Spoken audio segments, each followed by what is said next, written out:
Hello दोस्तों, राधे राधे। आप सभी का स्वागत है इस क्लास में, जिसमें हम लोग अंकित भारती सर की दिल्ली पुलिस जीएस बुक को पढ़ रहे हैं। इसमें हम लोग भूगोल चैप्टर को पढ़ रहे थे।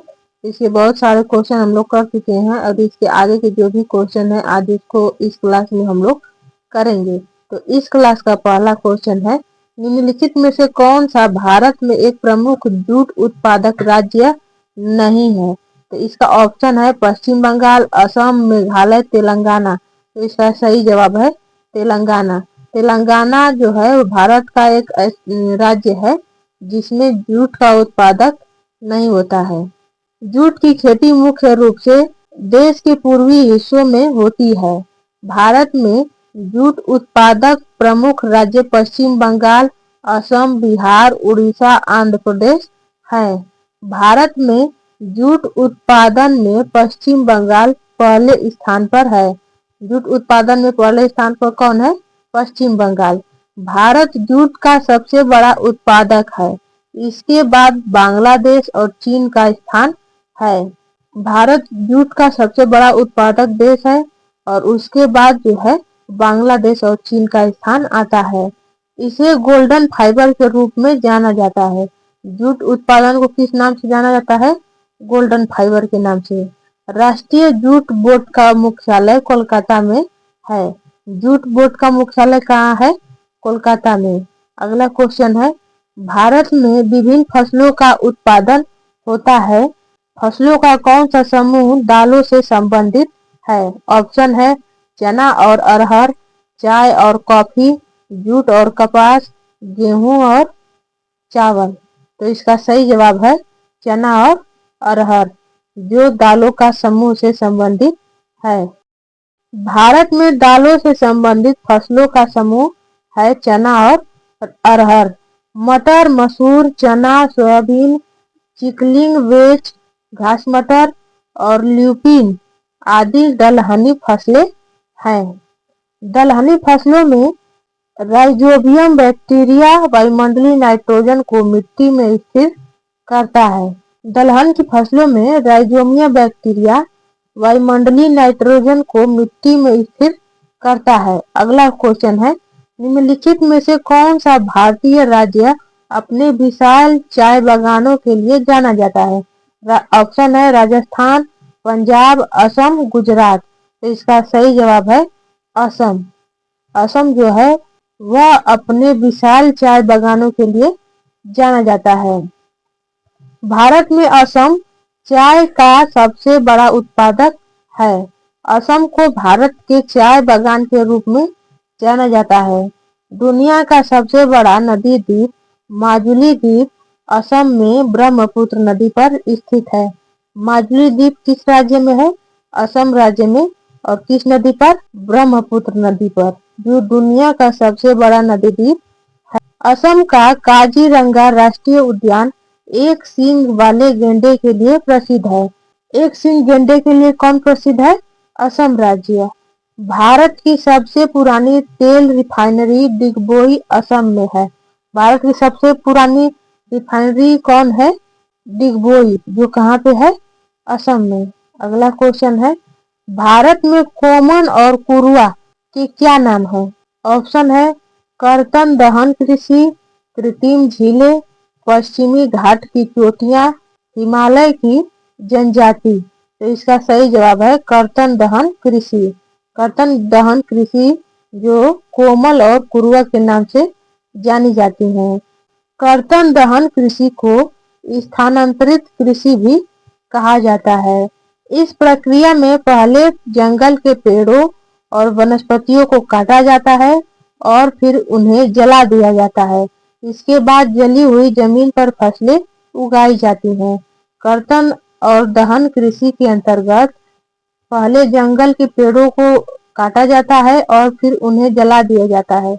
इसके बाद जली हुई जमीन पर फसल उगाई जाती है। कर्तन दहन कृषि को झूम खेती भी कहा जाता है। इस प्रक्रिया में किसान एक जगह से दूसरी जगह पर खेती करते हैं। कर्तन दहन कृषि में किसान एक जगह से दूसरी जगह पर खेती करते हैं। कर्तन दहन कृषि अमेजन व वर्षा वन, दक्षिण पूर्व एशिया और अफ्रीका के कुछ हिस्सों में प्रचलित है। जो कर्तन दहन कृषि है वो अमेजन वर्षा वन दक्षिण पूर्व एशिया और अफ्रीका के कुछ हिस्सों में प्रचलित है। भारत के झारखंड राज्य में कुरुआ के नाम से जाना जाता है।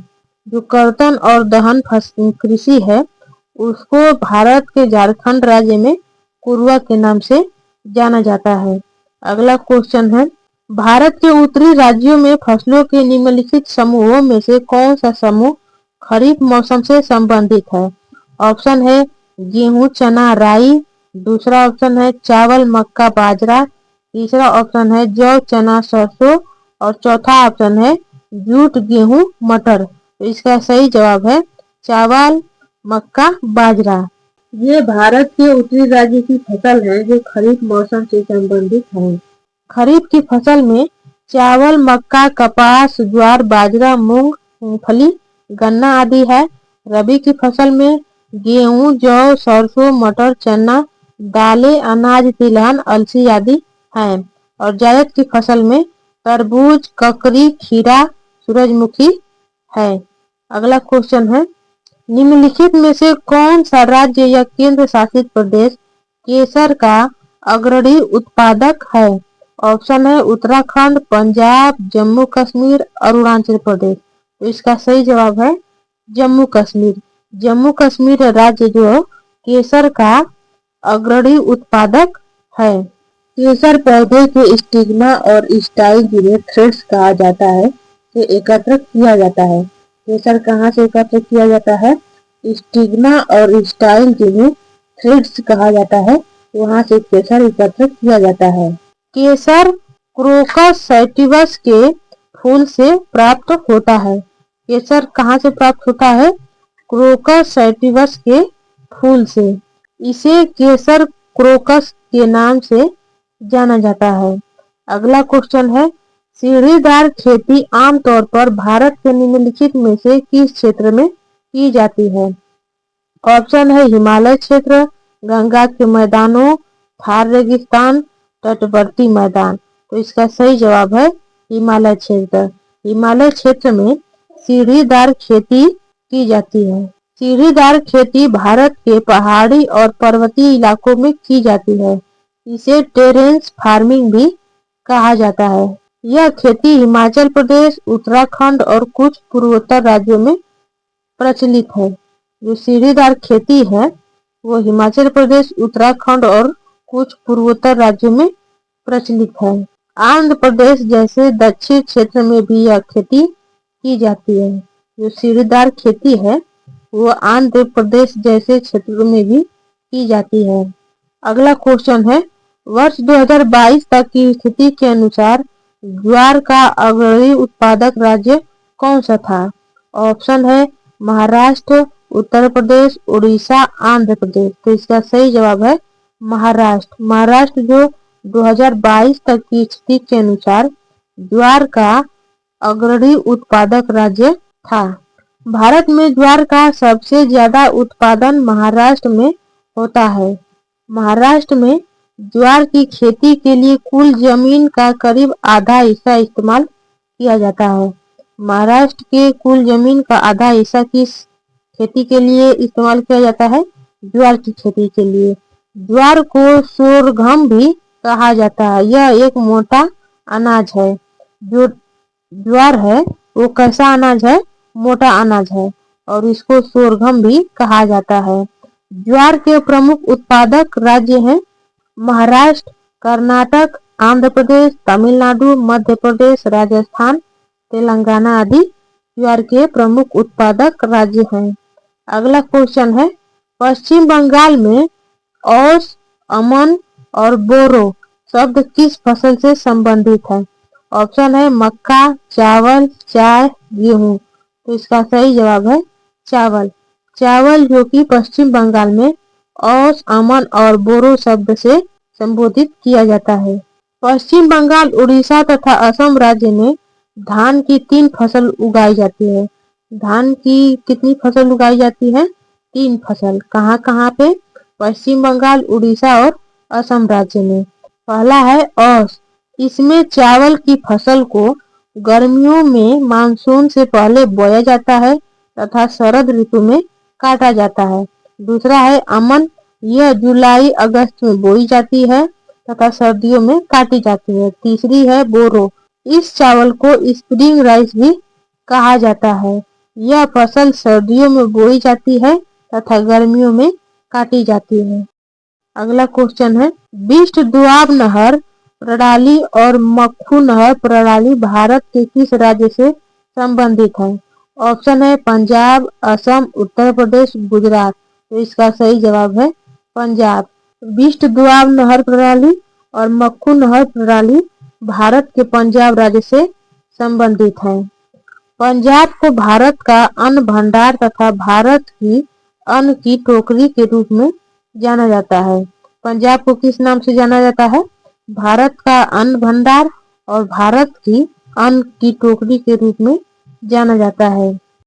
बिष्ट दोआब नहर प्रणाली और मक्खू नहर प्रणाली पंजाब राज्य से जुड़ी है। बिष्ट दोआब ब्यास और सतलुज नदियों के बीच का क्षेत्र है। इस क्षेत्र को जालंधर दोआब भी कहा जाता है।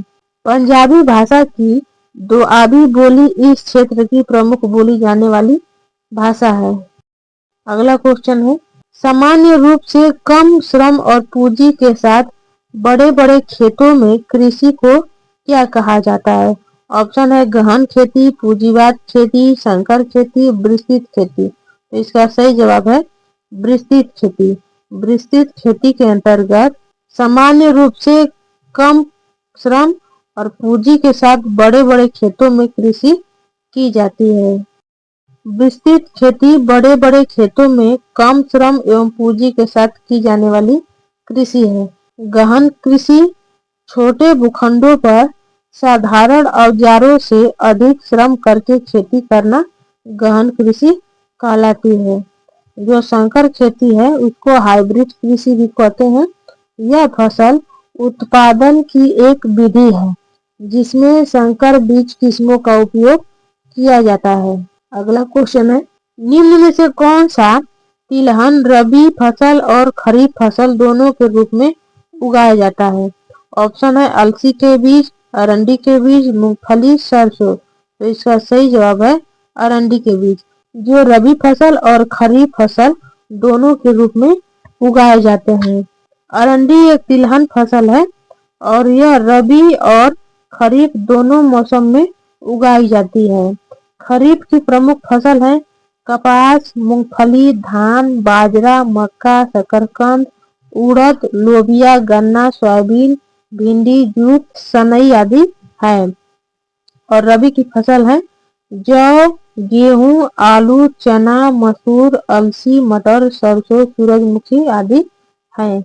और जायद की फसलें हैं तरबूज, खरबूज, ककड़ी, खीरा, साग सब्जी है। अगला क्वेश्चन है, भंजन अपक्षय, विघटन, वर्षा और शीलीभवन प्रमुख भूवैज्ञानिक प्रक्रिया है जो निम्नलिखित में से किस चट्टान के निर्माण में योगदान करती हैं?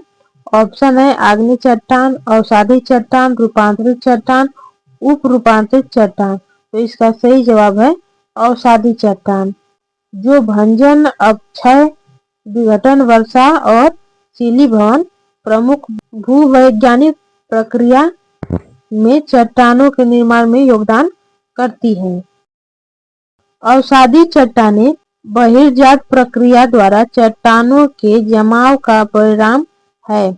इसे द्वितीयक चट्टान के रूप में भी जाना जाता है। इन चट्टानों के निर्माण में सबसे महत्वपूर्ण भूवैज्ञानिक प्रक्रियाएं क्षरण, अपक्षय, वर्षा, भंजन शामिल हैं। अवसादी चट्टानों के उदाहरण हैं बलुआ पत्थर, चूना पत्थर, सेल खड़ी, कोयला तथा नमक की चट्टान है जो अवसादी चट्टान के उदाहरण है। अवसादी चट्टानें परतदार होती हैं। इनमें जीव जंतु व वनस्पतियों के जीवाश्म पाए जाते हैं। ताप, दाब व रासायनिक क्रियाओं के कारण आग्नेय व अवसादी चट्टानों से कायांतरित चट्टानों का निर्माण होता है जैसे स्लेट, संगमरमर आदि। ताप, दाब व रासायनिक प्रक्रियाओं के कारण आग्नेय व अवसादी चट्टानों से कायांतरित चट्टानों का निर्माण होता है। अगला क्वेश्चन है, निम्न में से कौन सी जल संधि फारस की खाड़ी और ओमान की खाड़ी को आपस में जोड़ती है? पहला ऑप्शन है बाब अल मंदेब संधि, मलक्का संधि, हडसन संधि, होर्मुज जल संधि। तो इसका सही जवाब है होर्मुज जल संधि, जो फारस की खाड़ी और ओमान की खाड़ी को आपस में जोड़ती है। होर्मुज जल संधि फारस की खाड़ी को ओमान की खाड़ी से जोड़ती है। यह जल संधि ईरान और ओमान के मध्य स्थित है। होर्मुज जल संधि विश्व की सबसे महत्वपूर्ण तेल चोक पॉइंट है, इसलिए इस जल संधि से तेल की बड़ी मात्रा प्रवाहित होती है। अगला क्वेश्चन है, कोयला, पेट्रोलियम और मिट्टी का तेल किसके उदाहरण हैं? पहला ऑप्शन है स्वच्छ ऊर्जा संसाधन, दूसरा ऑप्शन है अक्षय संसाधन, तीसरा ऑप्शन है जीवाश्म ईंधन, चौथा है कोयला ईंधन। तो इसका सही जवाब है जीवाश्म ईंधन। कोयला, पेट्रोलियम और मिट्टी का तेल जीवाश्म ईंधन के उदाहरण हैं। कोयला, पेट्रोलियम और मिट्टी का तेल जीवाश्म ईंधन के उदाहरण हैं। जीवाश्म ईंधन प्राकृतिक प्रक्रियाओं से बनने वाले वे ईंधन हैं जो लाखों साल पहले सजीवों के मृत अवशेषों से बने थे। जीवाश्म ईंधन को जलाने से carbon dioxide, nitrogen dioxide, sulphur dioxide और अन्य खतरनाक वायु प्रदूषक निकलते हैं। सौर ऊर्जा, पवन ऊर्जा, जल विद्युत ऊर्जा, बायोमास ऊर्जा, भूतापी ऊर्जा, अपशिष्ट और ज्वारीय ऊर्जा नवीकरणीय ऊर्जा स्रोत के उदाहरण हैं। नवीकरणीय ऊर्जा स्रोत के उदाहरण कौन है? सौर ऊर्जा, पवन ऊर्जा, जल विद्युत ऊर्जा, बायोमास ऊर्जा, भूतापी ऊर्जा और अपशिष्ट ज्वारीय ऊर्जा नवीकरणीय ऊर्जा के उदाहरण हैं। गैर नवीकरणीय ऊर्जा जीवाश्म ईंधन ऊर्जा है, जैसे कोयला, कच्चा तेल, प्राकृतिक गैस और यूरेनियम, जो गैर नवीकरणीय ऊर्जा के उदाहरण हैं। अगला क्वेश्चन है, निम्नलिखित कथनों की सत्यता के संबंध में सबसे उपयुक्त विकल्प का चयन कीजिए। कथन है, पहला कथन है भारत में ज्वारीय ऊर्जा के विकास की अपार संभावनाएं है। दूसरा कथन है हिमाचल प्रदेश के मणिकरण में एक भूतापीय ऊर्जा संयंत्र चालू किया गया है। तो इसका जवाब जो है वो दोनों कथन सही है। भारत में ज्वारीय ऊर्जा के विकास की अपार संभावनाएं हैं। हिमाचल प्रदेश के मणिकरण में एक भूतापीय ऊर्जा संयंत्र चालू किया गया है। भारत में सर्वाधिक ज्वारीय शक्ति उत्पादक का तटीय क्षेत्र खंभात तट है। भारत में सबसे ज्यादा ज्वारीय शक्ति उत्पादक तटीय क्षेत्र कौन है? खंभात तट। भारत में खंभात की खाड़ी, गुजरात राज्य में कच्छ की खाड़ी और पश्चिम बंगाल राज्य के सुंदरवन में डेल्टा का ज्वारीय ऊर्जा पैदा करने के लिए संभावित स्थल है। भारत की जो खंभात की खाड़ी है वो गुजरात राज्य में कच्छ की खाड़ी और पश्चिम बंगाल राज्य के सुंदरवन में गंगा का डेल्टा ज्वारीय ऊर्जा पैदा करने के लिए संभावित स्थल है।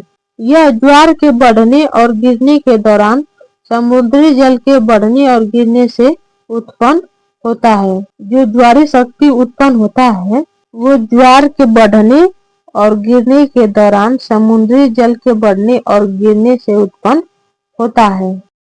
अगला क्वेश्चन है, सबसे आम ज्वारीय पैटर्न निम्नलिखित में से कौन सा है? ऑप्शन है मिश्रित ज्वार भाटा, बृहद ज्वार भाटा, दैनिक ज्वार भाटा, अर्धदैनिक ज्वार भाटा। तो इसका सही जवाब है अर्धदैनिक ज्वार भाटा, जो सबसे आम ज्वारीय पैटर्न पर है। अर्धदैनिक ज्वार भाटा सबसे आम ज्वारीय पैटर्न पर है।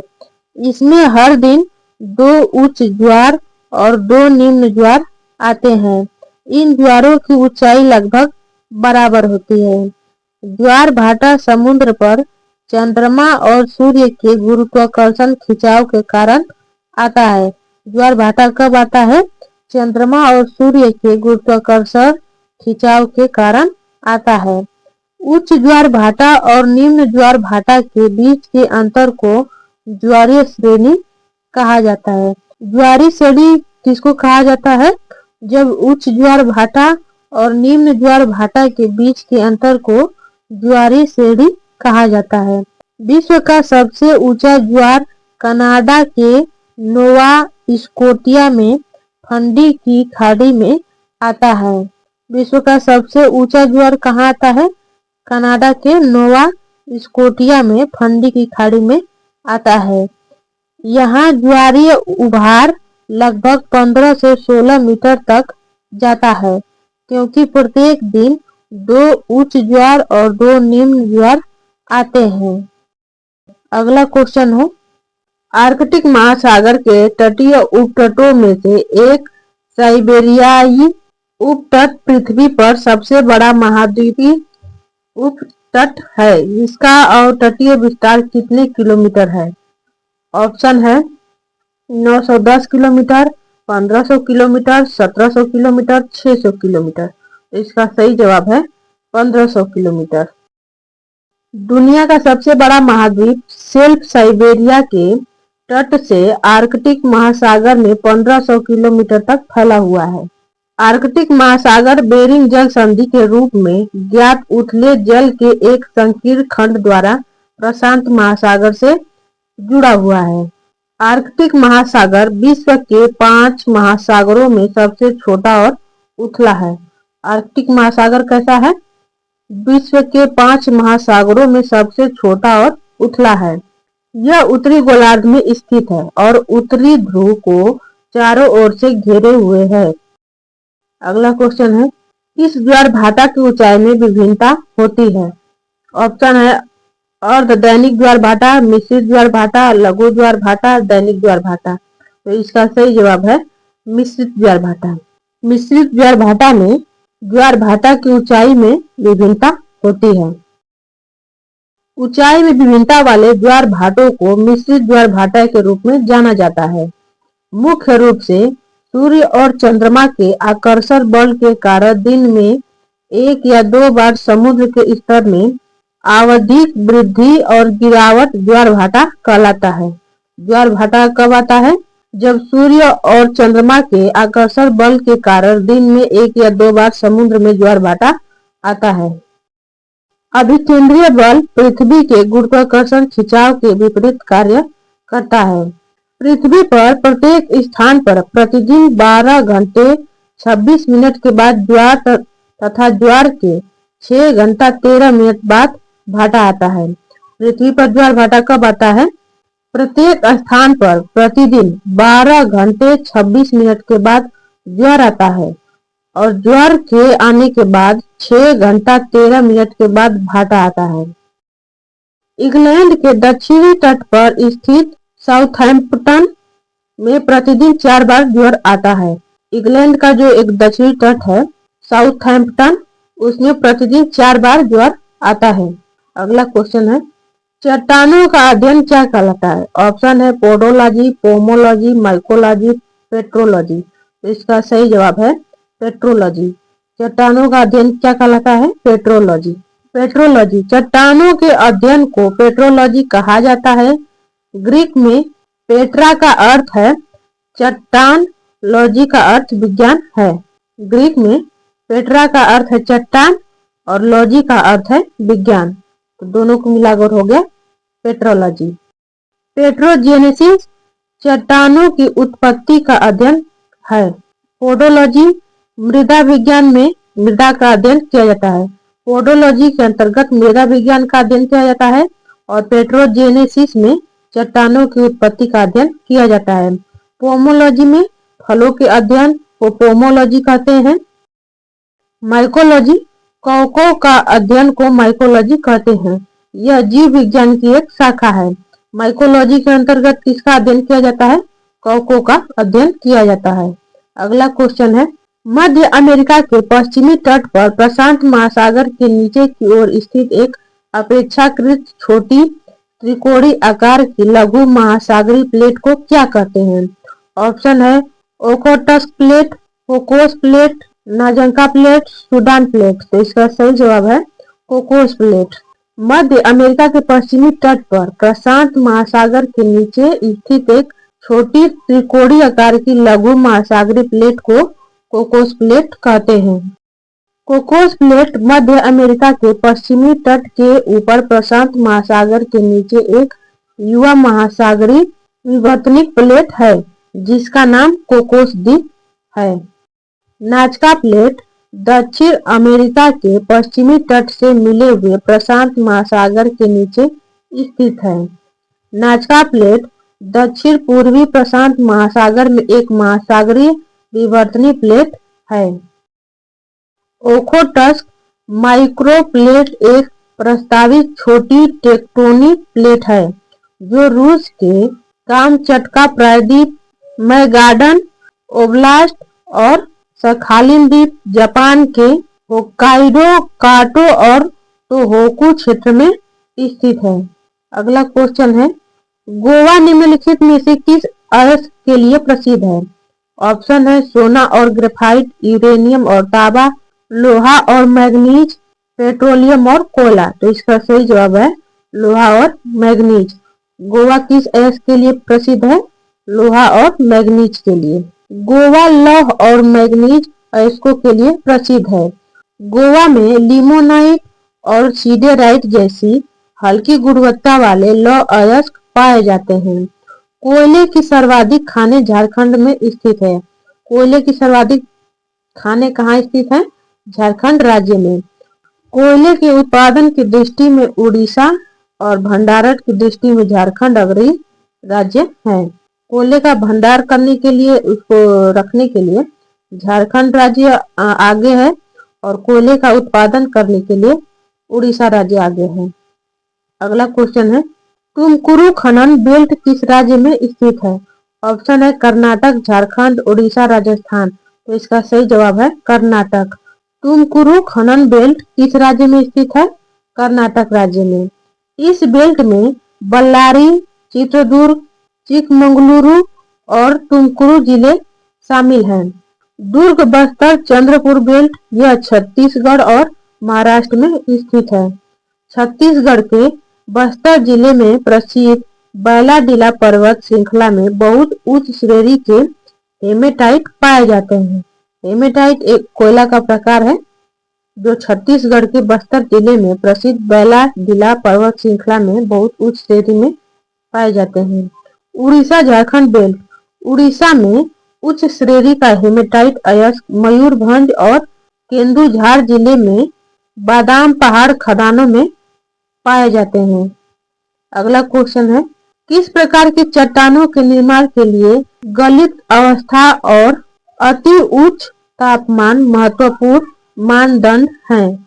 ऑप्शन है आग्नेय चट्टान, अवसादी चट्टान, रूपांतरित चट्टान, स्फेलेराइट अयस्क चट्टान। तो इसका सही जवाब है आग्नेय चट्टान। आग्नेय चट्टान के निर्माण के लिए गलित अवस्था और अति उच्च अवस्था तापमान महत्वपूर्ण मानदंड है।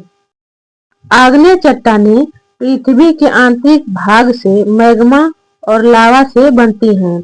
इन्हें प्राथमिक चट्टान के रूप में जाना जाता है। जो आग्नेय चट्टान है वो कैसे बनती है? पृथ्वी के आंतरिक भाग से मैग्मा और लावा से बनती हैं और आग्नेय चट्टान को प्राथमिक चट्टान के रूप में जाना जाता है। ग्रेनाइट, गैब्रो, पेग्माटाइट, बेसाल्ट, ज्वालामुखी, ब्रेक्सिया और टफ आग्नेय चट्टान के कुछ उदाहरण हैं। अवसादी चट्टानें परतदार होती हैं। कौन सी चट्टान परतदार होती हैं? अवसादी चट्टानें। अवसादी चट्टानों में जीव जंतु व वनस्पतियों के जीवाश्म पाए जाते हैं। कौन सी चट्टान में जीव जंतु व वनस्पतियों के जीवाश्म पाए जाते हैं? अवसादी चट्टान में। बलुआ पत्थर, चूना पत्थर, जिसेराइट, चाक, चूना पत्थर, कोयला तथा पोटाश आदि अवसादी चट्टानों के उदाहरण हैं। स्लेट निम्न श्रेणी के रूपांतरित चट्टान हैं। इसलिए कैसे चट्टान है? रूपांतरित चट्टान, वो भी निम्न श्रेणी के।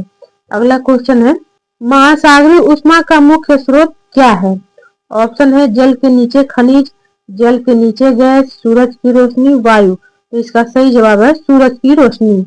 महासागरीय ऊष्मा का मुख्य स्रोत क्या है? सूरज की रोशनी। महासागरीय ऊष्मा का मुख्य स्रोत सूर्य का प्रकाश है। इसके अलावा बादल, जलवाष्प और ग्रीन हाउस गैसें भी महासागर में ऊष्मा पहुंचाती हैं। महासागर पृथ्वी पर सबसे ज्यादा सौर ऊर्जा को इकट्ठा करता है। महासागर क्या करता है? पृथ्वी पर सबसे ज्यादा सौर ऊर्जा को इकट्ठा करता है। महासागर गर्मी को लंबे समय तक जमा कर सकता है और फिर उसे छोड़ सकता है। महासागर का काम क्या है? वो गर्मी को लंबे समय तक जमा कर सकता है और फिर उसे छोड़ सकता है। महासागर की ऊष्मा पृथ्वी की जलवायु प्रणाली को स्थिर रखने में अहम भूमिका निभाती है। पृथ्वी की जो जलवायु है उसको स्थिर बनाने में अहम भूमिका कौन निभाती है? महासागर की ऊष्मा। अगला क्वेश्चन है, निम्नलिखित में से कौन सा पृथ्वी पर कार्बन का प्रमुख भंडार है? ऑप्शन है नदियां, झीलें, महासागर, तालाब। तो इसका सही जवाब है महासागर। महासागर जो है वो पृथ्वी पर कार्बन का प्रमुख भंडार है। महासागर कार्बन डाइऑक्साइड को अवशोषित करने वाला एक प्राकृतिक कार्बन लिंक है। यह वायुमंडल में मौजूद कार्बन डाइऑक्साइड को सोख कर जलवायु परिवर्तन को कम कर सकता है। महासागर जो है वो कार्बन डाइऑक्साइड को अवशोषित करने वाला एक प्राकृतिक कार्बन लिंक है। यह वायुमंडल में मौजूद जो भी कार्बन डाइऑक्साइड है उनको सोख कर जलवायु परिवर्तन को कम कर सकता है। महासागरों में पोषक तत्वों का निक्षालन और अवक्षेपण भूमि से महासागर में होता है, जिससे यह कार्बन का सबसे बड़ा भंडार बन जाता है। महासागरों में पोषक तत्वों का निक्षालन और अवक्षेपण भूमि से महासागर में होता है, जिससे यह कार्बन का सबसे बड़ा भंडार बन जाता है। अगला क्वेश्चन है, कर्नाटक का कोलार शहर अपनी किस खदान के लिए प्रसिद्ध है? ऑप्शन है चूना पत्थर, सोने, चांदी, तांबा। तो इसका सही जवाब है सोना। जो कर्नाटक का कोलार शहर है वो अपने सोने की खदान के लिए प्रसिद्ध है। कर्नाटक को कोलार शहर को सोने की खदानों के लिए जाना जाता है। कोलार गोल्ड फील्ड दुनिया की दूसरी सबसे गहरी सोने की खदान है।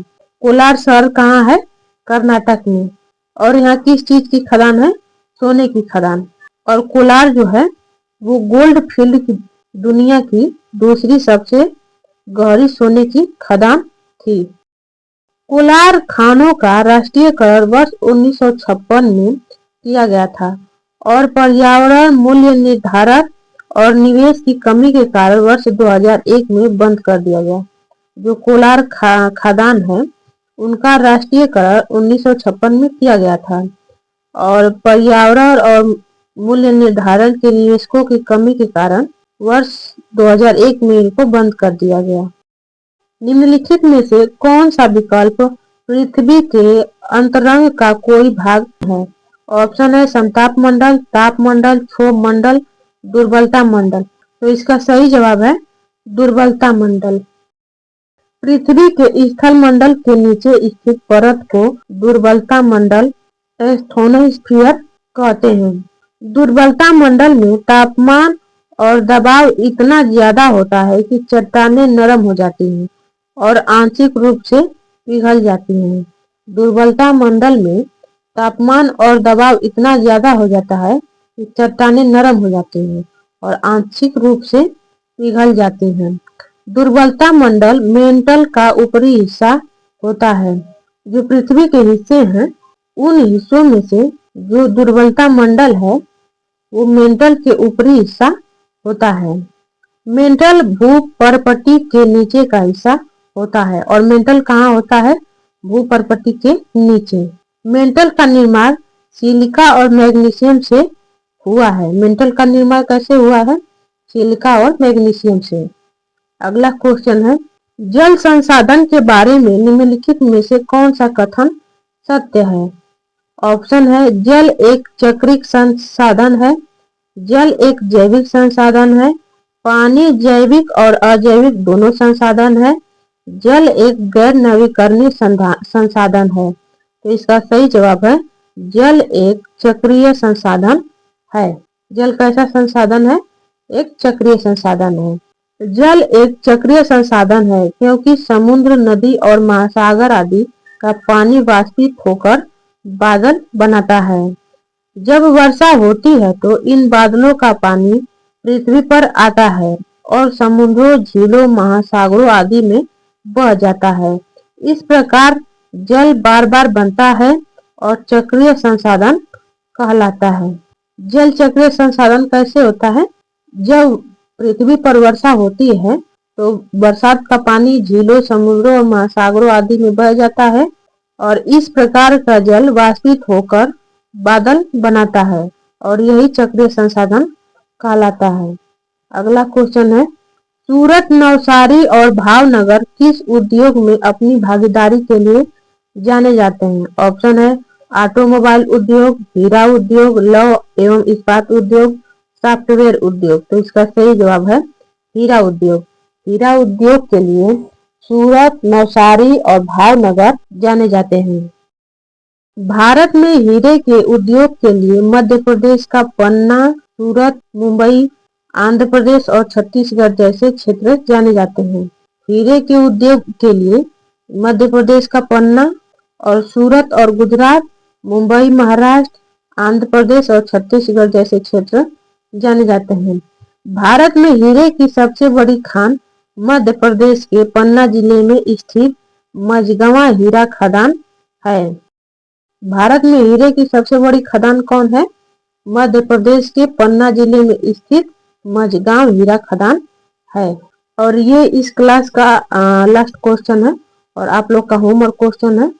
तो आप लोग इस क्वेश्चन का आंसर कमेंट करके बताइएगा। जब सूर्य, चंद्रमा और पृथ्वी एक सीधी रेखा में होते हैं तो ज्वार की ऊंचाई अधिक होगी। इन ज्वारों को क्या कहते हैं? ऑप्शन है बृहत ज्वार, लघु ज्वार, दैनिक ज्वार, शरद ज्वार। इस क्वेश्चन का आप लोग जवाब कमेंट करके बताइएगा। तो आई होप आप लोगों को ये क्लास अच्छी लगी हो। अगर आप लोगों को ये क्लास पसंद आई हो तो like, comment, share and channel को सब्सक्राइब कर लीजिएगा। और इसके आगे के जो भी क्वेश्चन होंगे उसको हम लोग अगली क्लास में देखेंगे। तो मिलते हैं कल की क्लास में। सभी को राधे राधे। Thank you.